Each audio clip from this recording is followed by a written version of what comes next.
অগ্নির কাণ্ড দেখে চমকে গেল কথা। সম্পূর্ণ জানতে ভিডিওটিতে একটি লাইক করে প্রথম থেকেই দেখতে থাকো।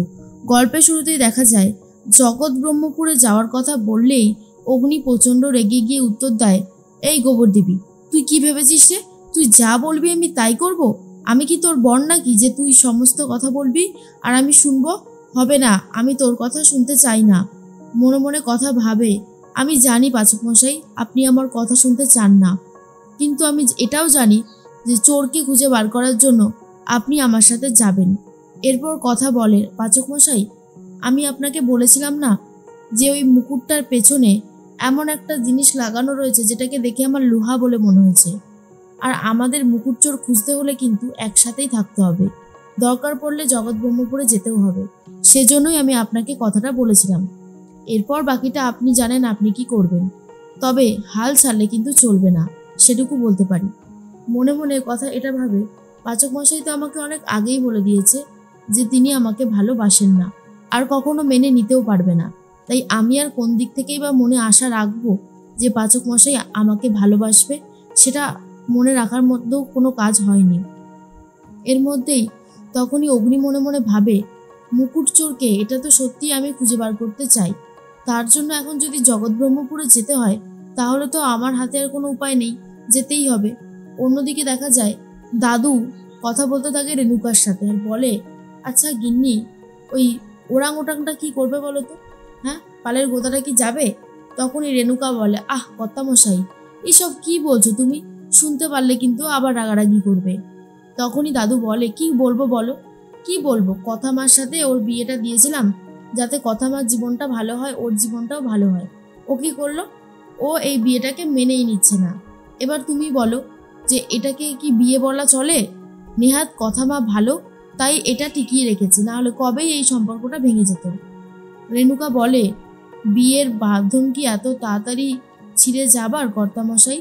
7 জন্মের বন্ধন। আর তুমি চিন্তা করো না, কথা মার ওপর আমার সম্পূর্ণ ভরসা আছে। কথা মা ঠিক একটা না একটা উপায় বার করবেই, এসব নিয়ে এত ভেবো না তো। তখনই দাদু বলে, ভাবনার বিষয় গিন্নি, তাই ভাবছি। আমার যতদূর মনে হয় কথা মা পারবে অগ্নিকে নিয়ে যেতে। বলো। রেণুকা তখন বলে, ঠিকই তাই। এর মধ্যেই কথা চলে এসেছে চা নিয়ে, আর বলে, কর্তা দাদু, এই চাটা আমি আজকে নতুনভাবে বানিয়েছি। এর মধ্যে তুলসী পাতা আছে, পুদিনা পাতা রয়েছে, আরো অনেক কিছুই রয়েছে। শরীরটা ঠান্ডা রাখবে, আর আমি মিষ্টিও দিইনি, মানে চিনিও দিইনি। তখনই দাদু খেয়ে বলে, বাহ, দারুণ হয়েছে তো খেতে। আর কর্তা দিদাও বলে, খুব সুন্দর হয়েছে। এর মধ্যেই বাকিরা সবাই চলে এসেছে। আর তখনই ঠাম্মি জিজ্ঞেস করে, কথা মা, বলছি অগ্নি যাবে না তোমার সাথে? আর তখনই কথা মনে মনে ভাবে, এবার আমি কর্তা দাদুকে আর কর্তা দিদাকে কি উত্তর দেব? তখনই অগ্নি ওপর থেকে এসে বলে, হ্যাঁ যাব, জগৎ ব্রহ্মপুরে আমি যাব। আর কথাটা শোনার পরেই কথা তো ভীষণই খুশি হয়ে যায়, কারণ কথা মনে মনে এটাই ভাবছিল যে যদি পাচক মশাই না যায় তাহলে ভীষণই সমস্যা হবে। তবে এসে অগ্নি এটাই বলে যে শুধু আমি একা যাব না, বা কথা আমার সাথে যাবে না, কায়দা কানুনের সবাই যাবে। আর এটা শোনার পর তো প্র্যাটি চমকে যায় আর বলে, কি বলছিস বিগ্রহ? বিগ্রহ তখন বলে, হ্যাঁ রে প্র্যাটি, আমরা সবাই মিলে বহুদিন হয়ে গেছে বাইরে কোথাও যাই না, তাই আমরা না হয় সবাই মিলে জগৎ ব্রহ্মপুরেই যাব। আর এই যে কথা, তুই ঋতু আর জুনিকে তোর সাথে নিস। আর এদিকে অর্ণা, প্রিয়াঞ্জলি, প্র্যাটি, আক্কি সবাই যাবে বলে ঠিক করেছে। তখনই মনে মনে বলতে থাকে চিত্রা, যাও না যাও, রাস্তায় তোমাদের জন্য কি বিপদ থাকবে তোমরা নিজেরাই জানো না। আর তখনই নুপুর এসে বলে, শুনলে মেজদি, তোমার আর মেজদার মতন কথা আর অগ্নিও যাচ্ছে, উফ, দের মধ্যে ভাবটা হয়ে গেলেই খুব ভালো হয়। তখনই আক্কিকে আর অর্ণাকে যেতে বারণ করে চিত্রা আর বলে, শোনো আক্কি আর অর্ণা, তোমরা কোনোভাবেই যাবে না। আক্কি বলে, মা তুমি কেন বোঝো না বলো তো, যে আমি ক্লাসের 8-এ পড়া সেই ছেলেটা না যে তুমি বারণ করলে আমি শুনবো। আমি নিজের ভালো মন্দটা বুঝি, তাই আমাকে যেতে হবে, বুঝতে পেরেছো? এ সমস্ত বলে আর কোনো লাভ হবে না। তখন আর কোনো কথাই শুনতে চায় না। অন্যদিকে দেখা যায় যে অর্ণা তখন বলে, হ্যাঁ মা, আমিও যাব, তুমি আমাকে আটকিও না তো। কথা তো ভীষণই খুশি পাচক মশাই যাবে বলে।